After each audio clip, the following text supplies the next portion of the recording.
আসসালামু আলাইকুম প্রিয় দর্শক। আগামীকাল শুক্রবার, আমেরিকা সময় শুক্রবার 7 তারিখ এবং বাংলাদেশ সময় শনিবার 8 তারিখ সকাল 6:30টায় বাংলাদেশ তাদের বিশ্বকাপ মিশন শুরু করতে যাচ্ছে অতি পরিচিত শ্রীলঙ্কার বিপক্ষে ম্যাচ দিয়ে। এই ম্যাচটি হবে যুক্তরাষ্ট্রের ডালাসের গ্র্যান্ড পেইরি স্টেডিয়ামে। প্রথম ম্যাচেই কেমন হতে পারে বাংলাদেশের একাদশ, কেমন স্কোয়াড নিয়ে লঙ্কানদের বিপক্ষে মাঠে নামবে বাংলাদেশ প্রথম জয়ের আশায়, সেখানে কয়েকটা জায়গা একদম স্পষ্টই থাকবে। এখানে আসলে পরিবর্তন হওয়ার তেমন কোনো সুযোগ নেই, এই জায়গাগুলো একদমই ফিক্সড। শুধু এই ম্যাচটা না, পুরো ওয়ার্ল্ড কাপের জন্যই এই জায়গাগুলো ফিক্সড, যদি না তারা ইনজুরিতে পড়ে। যেমন সাকিব আল হাসান, মাহমুদুল্লাহ রিয়াদ, অধিনায়ক নাজমুল হোসেন শান্ত, তৌহিদ হৃদয়, এরপরে হচ্ছে আপনি যদি বলেন পেসার তাসকিন আহমেদ, মুস্তাফিজুর রহমান, এই জায়গাগুলো একদমই ফিক্সড। এই জায়গাগুলোতে আসলে পরিবর্তন হওয়ার তেমন কোনো সুযোগই নাই, যদি না তারা ইনজুরিতে পড়ে। তাহলে পরিবর্তনের সুযোগটা রয়েছে আসলে কোথায়? পরিবর্তনের সুযোগ রয়েছে কয়েকটা জায়গায়। যেমন এখানে হচ্ছে স্পিনার দের যে একটা ব্যাপার রয়েছে, অলরাউন্ডার খেলানোর, সেইখানে একটা পরিবর্তনের সুযোগ রয়েছে। হয়তো কোনো ম্যাচে রিশাদ হোসাইন বা শেখ মাহিদিকে দেখা হতে পারে। আর একটা পরিবর্তনের বড় জায়গা রয়েছে, সেটা হচ্ছে ওপেনিং স্লট। শেষ কয়েকটা ম্যাচে এই জায়গাটার জন্য বাংলাদেশ যে এক্সপেরিমেন্টগুলো করেছে, সেখানে তানজিদ হাসান তামিমের সাথে লিটন কুমার দাসকে নামানো হয়েছে, সৌম্য সরকারকেও নামানো হয়েছে। তো লিটন কুমার দাসের দীর্ঘদিনের অফ ফর্মের পরে, তিনি যে দীর্ঘদিন অফ ফর্মে রয়েছে, এইখানটাতে সৌম্য সরকার কিছুটা আশা দেখিয়েছে তানজিদ হাসান তামিমের সাথে। জিম্বাবুয়ের বিপক্ষে একটা 100 রানের পার্টনারশিপও ছিল তাদের দুজনের মধ্যে। তো এই জুটিটা একটা আশা দেখায় যে এই ওয়ার্ল্ড কাপে হয়তো তাদের দুইজনের উপরেই ওপেনিং এর জন্য ভরসা রাখা হতে পারে, সৌম্য সরকার এবং তানজিদ হাসান তামিম। শ্রীলঙ্কার বিপক্ষে আসলে এই দুইজনকেই ওপেনিং এ দেখা যাওয়ার সম্ভাবনা রয়েছে সবচেয়ে বেশি প্রবলভাবে।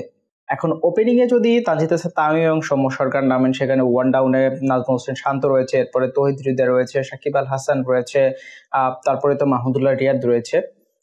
এরপরে যে স্লটটা নিয়ে আরেকটা সংশয় আছে, সেটা হচ্ছে জাকের আলী। তাকে কি আসলে শ্রীলঙ্কার বিপক্ষে খেলানো হবে কি না? তবে আমার কাছে যে বিষয়টা মনে হচ্ছে, শ্রীলঙ্কার বিপক্ষে হয়তোবা জাকের আলী স্কোয়াডের বাইরেই থাকছেন। অন্তত বাংলাদেশ যে ইন্ডিয়ার বিপক্ষে যে প্রস্তুতি ম্যাচটা খেলেছে, সেই ম্যাচটা অন্তত আসলে সেই কথাই বলছে যে জাকের আলীকে হয়তোবা ফিনিশিং এর জন্য পরিকল্পনায় রাখা হচ্ছে না। তাহলে জাকের আলীর পরিবর্তে স্কোয়াডে ঢুকছে কে? সেইখানটাতে লিটন কুমার দাসের ঢোকার সম্ভাবনা সবচেয়ে বেশি। আপনি এভাবে বলতে পারেন, লিটন কুমার দাসের জন্য স্কোয়াডের জায়গাটা ছেড়ে দিতে হবে জাকের আলীকে। ভারতের বিপক্ষে বাংলাদেশ যে প্রস্তুতি ম্যাচটা খেললো, সেখানে জাকের আলী অনিকও ছিলেন, লিটন কুমার দাসও ছিলেন। লিটন কুমার দাস কিপিং করছিলেন এবং যখন বাংলাদেশের ব্যাটিং বিপর্যয় তো সেদিনও হয়েছে, সাকিব নামলেন, মাহমুদুল্লাহ নামলেন, তারপরে স্বাভাবিকভাবেই কিন্তু জাকের আলীর ব্যাটিং অর্ডারটা আসে আগের ম্যাচগুলো যেটা বলে। মাহমুদুল্লাহ রিয়াদের পরে জাকের আলী অনেক ব্যাট করতে নেমেছেন এবং ইনফ্যাক্ট কখনো কখনো মাহমুদুল্লাহর আগেও জাকের আলী ব্যাট করতে নেমে গেছেন। কিন্তু এই ম্যাচটাতে কি হলো ইন্ডিয়ার বিপক্ষে? মাহমুদুল্লাহ আউট হলেন, এরপর রিশাদ হোসেনকে নামানো হলো, রিশাদ আউট হয়ে গেলেন, তারপরে খুব সম্ভবত তানজিম হাসান সাকিবকে নামানো হলো, কিন্তু জাকের আলী কোথায়?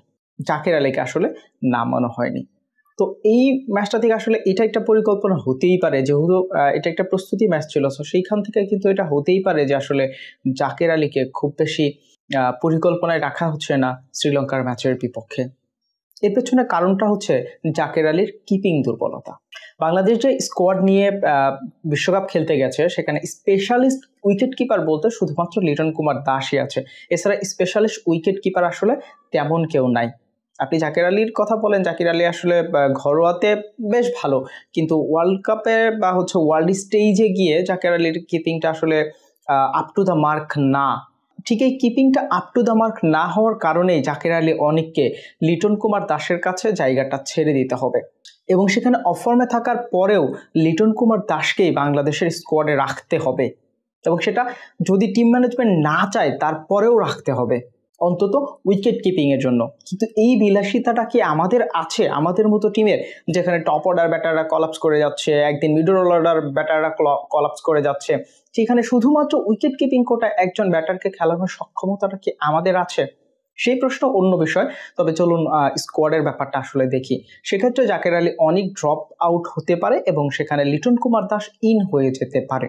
বাকি কনফিউশন থাকে আর একটা জায়গা নিয়ে, সেটা হচ্ছে রিশাদ হুসাইন, শেখ মাহিদি। এই দুজনের মধ্যে আসলে কাকে স্কোয়াডে ইনক্লুড করা হবে?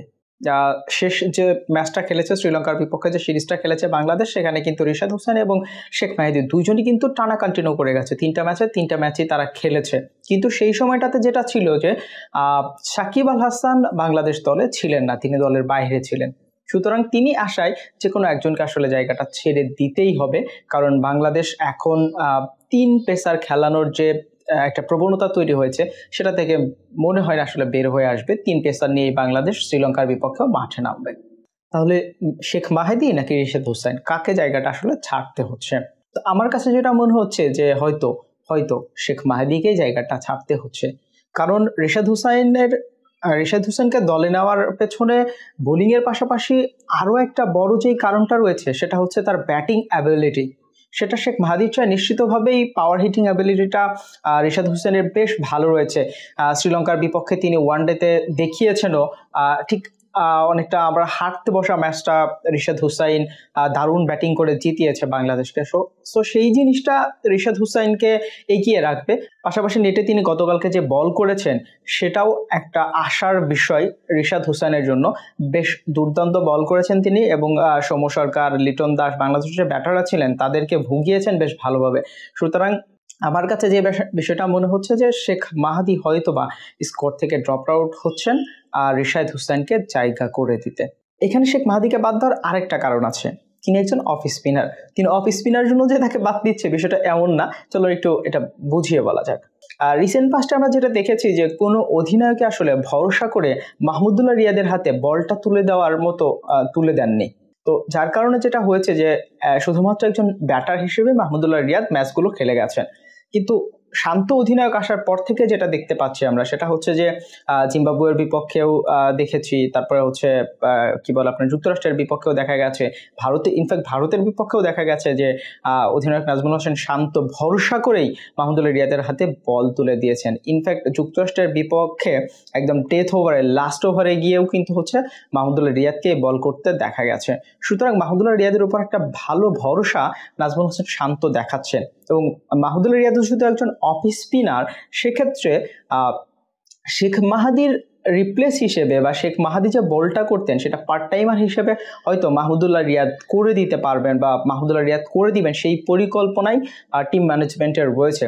সুতরাং মাহমুদুল্লাহ রিয়াদকে এই যে বলটা দেওয়া, বা তিনি যে বলের মধ্যে আবার বল করায় কন্টিনিউ হচ্ছেন, এই ব্যাপারটাই ঠিক শেখ মাহিদিকে স্কোয়াডে না রাখার ব্যাপারে জোরদার করছে, বা স্কোয়াডে থেকে তাকে বাদ দেওয়ার পেছনে কাজ করছে। এবার আসা যাক বোলিং এ শেষ পালাটা নিয়ে। সেটা হচ্ছে বাংলাদেশের 3 পেসার। বাংলাদেশ কি 3 পেসার খেলাবে নাকি 2জন? শেষ ম্যাচগুলো যদি দেখা যায়, সেখানে আসলে বাংলাদেশ 2 পেসার খেলানোর রেকর্ড খুবই কম আছে। বাংলাদেশ 3জন পেসারকেই খেলিয়েছে সাধারণত ম্যাচগুলোতে। সেক্ষেত্রে তাসকিন আহমেদ যেহেতু ফিট হয়ে গেছেন, প্রধান নির্বাচক গাজী আশরাফ লিপু জানিয়েছেন তাসকিন ফিট হয়ে গেছেন। তিনি নিজেও গতকালকে বলেছিলেন, আজকে গাজী লিপু বলেছেন, তো তিনি ফিট হয়ে গেছেন, প্রথম ম্যাচ থেকে তাসকিনকে পাওয়া যাবে। সেক্ষেত্রে তাসকিনকে পাওয়া গেলেও তাসকিন কিন্তু 100% ফিট হবে না, যেটা বাংলাদেশের ফিজিও বাইজুদুল ইসলাম জানিয়েছেন, যে এই ধরনের ইনজুরি থেকে আসলে 100% ফিট হওয়া যায় না। তবে ম্যাচ খেলার জন্য তাসকিন আহমেদ যতটুকু ফিট দরকার ততটুকু ফিট তিনি হবেন। সুতরাং প্রথম ম্যাচ থেকে তাসকিন আহমেদ খেলছে, তার সাথে মুস্তাফিজুর রহমান তো অবশ্যই স্কোয়াডে থাকছে। বাকি থাকছে একটা স্লট তানজিম হাসান সাকিব। আসলে তাকে রিপ্লেস করার মতো কেউ নাই। যদি বাংলাদেশ 3জন পেসার নিয়েই খেলে, সেক্ষেত্রে আসলে তাকে রিপ্লেস করার মতো এই মুহূর্তে কেউ নাই, কারণ শরীফুল ইসলাম ইনজুরিতে আছে। সুতরাং বাংলাদেশ যদি 3 পেসারের দিকে যায়, এবং সেটা 3 পেসারের দিকে যাবে, রিসেন্ট পাস্ট যেটা বলছে বাংলাদেশের, সেটা আসলে 3 পেসার নিয়ে হয়তো মাঠে নামছে বাংলাদেশ, 3 পেসার নিয়ে মাঠে নামবে। সেক্ষেত্রে তাসকিন আহমেদ, তানজিম হাসান সাকিব এবং মুস্তাফিজুর রহমান, এই 3জন পেসার নিয়ে বাংলাদেশ মাঠে নামবে। তাহলে বাংলাদেশের স্কোয়াডটা কেমন দাঁড়াচ্ছে? তানজিদ হাসান তামিম, সৌম্য সরকার, লিটন কুমার দাস, নাজমুল হোসেন শান্ত, তৌহিদ হৃদয়, সাকিব আল হাসান, মাহমুদুল্লাহ রিয়াদ, রিশাদ হুসাইন, তাসকিন আহমেদ, এরপরে মুস্তাফিজুর রহমান এবং তানজিম হাসান সাকিব। এই 11 জন নিয়েই বাংলাদেশ শ্রীলঙ্কার বিপক্ষে তাদের বিশ্বকাপ মিশন শুরু করবে। প্রিয় দর্শক, আপনার কাছে কি মনে হয় বাংলাদেশের স্কোয়াডটা ঠিক কেমন হবে জানিয়ে দিতে পারেন কমেন্টস করে।